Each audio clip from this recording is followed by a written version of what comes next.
Hi, this is the iPhone 15 Plus and I'll show you how to switch on flashlight on this device.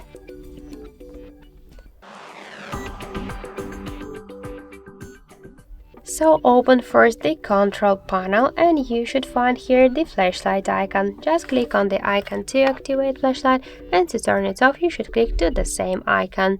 If you wanna just change the brightness level of the flashlight, just hold for a while the icon, and after that you could make it bigger or smaller just to turn it on or turn it off. And also yet one more way how we could activate and turn off the flashlight from the lock screen. Just lock your device and you'll see here on the left down corner the flashlight icon. Hold it for a while to activate the flashlight, and to turn it off by the same way hold for a while the flashlight icon. So that's it. Thank you for watching, and if you like this video leave thumbs up and subscribe.